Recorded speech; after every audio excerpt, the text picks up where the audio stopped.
বিকেলের নাস্তায় আমাদের সামনে রয়েছে কত কত আইটেম, এগুলো এনেছে মিশারির মামা। কলিজার টুকরা রে ভাইয়া গেছে। এই যে দেখেন একটা হাত এসে পড়ছে, একটা হাত এসে পড়ছে। মিশারির আবু বরাবরের মতো আজকেও সকাল 9টায় রেডি অফিসে যাওয়ার জন্য। কোনোদিন যাই সকাল 8টায়, কোনোদিন যাই সকাল 9টায়। তো 9টায় যাচ্ছে ঠিকই, কিন্তু মন পড়ে থাকবে তার বাসায়, কারণ মেয়েকে বাসায় রেখে যাচ্ছে। বাসায় কখন আসবে সেই দান্দাই থাকে। ঠান্ডা লাগবে, অসুখ হবে, মেয়ের কথা কত ভাবে। দেখছো কি হাসি, মাশাআল্লাহ। আমার আবার উঠাইছে দরজা লক করার জন্য, সব ঘুমে।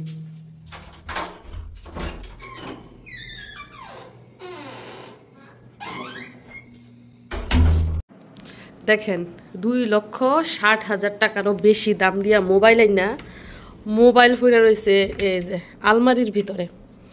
এই মোবাইল না মিশারির আব্বু ইউজ করতেছে না আমি ইউজ করতেছি, মানে ঠেলা ঠেলি ধাক্কা ধাক্কি লাগছে আর কি। আমি বলতেছি এত কষ্টের টাকা দিয়ে তুমি কিনছো, তুমি ব্যবহার করো। উনি বলতেছে যে না, আমার এত দামি মোবাইল ব্যবহার করার দরকার নাই, তুমি ব্যবহার করো। বলেন তো এখন কি করি? মোবাইলটা কাউকে দিয়ে দেওয়া দরকার। আমিও ব্যবহার করতেছি না, উনিও ব্যবহার করতেছে না, এত দামি মোবাইল আলমারির ভিতরে রাখা লাভ কি? এই 2,60,000 টাকা যদি অন্য জায়গায় ইনভেস্ট করতো তারপরেও তো কাজ হইতো। এই যে দেখেন একটা হাত এসে পড়ছে, একটা হাত এসে পড়ছে। ও নিয়ে যাইতেছে, কাউকেই দেওয়া হবে না, না আমি তোমার, না তোমার বাবা, না তুমি, কেউ না। হ্যাঁ, সিন্ধুকে বন্দি করে রাখবো। যাও, এত দামি মোবাইল চালানোর দরকার নাই, এটা সিন্ধুকের মধ্যেই থাকে। নিউ জেনারেশন চালাইবো। নিউ জেনারেশন আবার কেডা? মাশাআল্লাহ, আমাদের মিশরাত চালাবে। এদিক দিয়ে রান্না চলছে কি? রান্না চলছে মিষ্টি কুমড়া। কালারটা কিন্তু অসাধারণ না? তারপরে এই যে দেখুন কই মাছের ভুনা বা রসা কিন্তু করা হয়ে গেছে। আর এদিকটায় চেপা শুটকির ভুনাও কিন্তু। এদিক দিয়ে দেখা যাইতেছে মিশারির আব্বু অফিস থেকে ফিরেছে, আবার চুপি চুপি জানি কি দেখতেছে।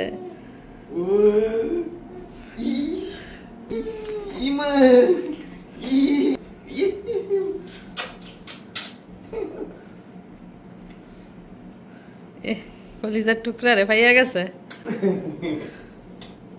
আজকে মোবাইলে তোমার কণ্ঠ শুনছে পরে যে কেমন করছে, না পারে মোবাইলের ভিতরে চলে যেত।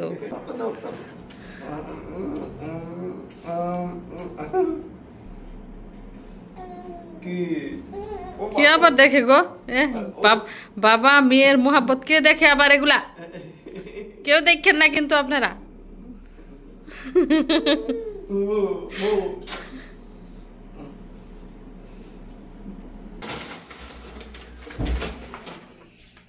কাবাব আনছে, সমোসা কাবাব। এই যে এখানে দেখো কি আল্লাহ নিয়ে তেমনি জায়গাটা আর খাইব ডিফি যেত। এই যে একটা বুঝুন না, বুঝুন কি করলাম কি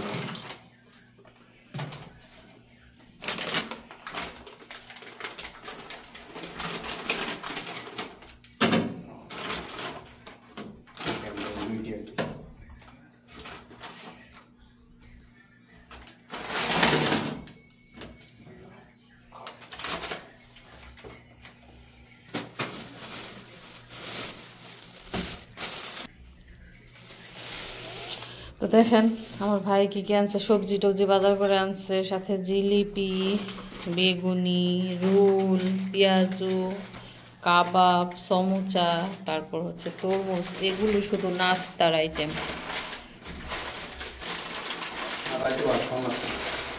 ওরা বইলা দিছে আমি যাওয়ার সময় যে আনলে একদম কমায় আনিস, কারণ খাওয়ায় না কেউ, একটার বেশি করে খাইতো না। এরপর এতগুলো নিয়ে এসছে। আর ফ্রিজের মধ্যে সবজি জায়গা নেয় না, মাছ মাংস জায়গা নেয় না, ও আবার নিয়ে এসছে এগুলা। পরে আনলো তো পারতো শেষ হইলে।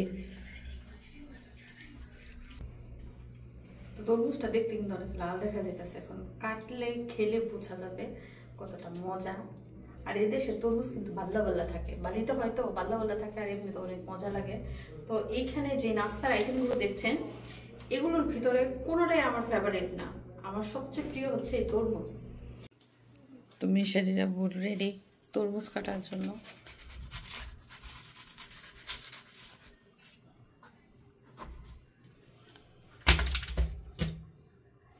বেশি দেখা তো মনে হয় বাড়তি হয়েছে।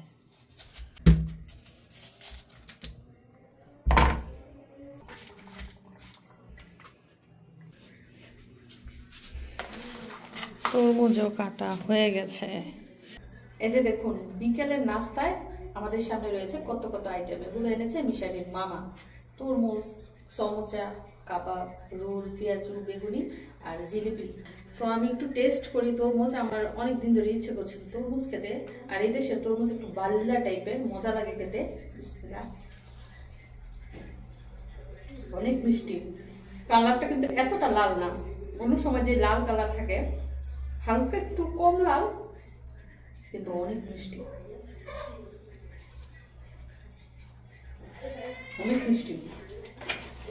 আর কাবাবগুলো দেখেন কালার হচ্ছে সাদা।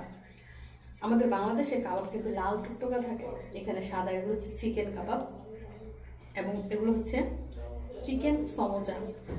সমোচা কিন্তু আগের দিন আনলে যদি খাওয়া না হয় পরের দিন কিন্তু তেল দিয়ে ভেজে গরম করে খাওয়া যায়, কিন্তু বেগুনি খাওয়া যায় না। আর এই দেশের বেগুনি দেখেন একটু মোটা মোটা, কিন্তু মজা না, মানে ভেষণ দিয়ে একদম ভরে ফেলে, খাওয়ার মতো না। পেঁয়াজও মোটামুটি খাওয়া যায়, রুলও ততটা মজা লাগে না। জিলিপিও ভালো লাগছে, আমি অলরেডি 2টা খেয়েছি, আমার কাছে মশমশা লেগেছে, ভালোই লেগেছে। যাই হোক, এগুলো আমরা সবাই এখন নাস্তা করবো। তো আপনারা সাথেই থাকুন, দেখতে থাকুন পুরো।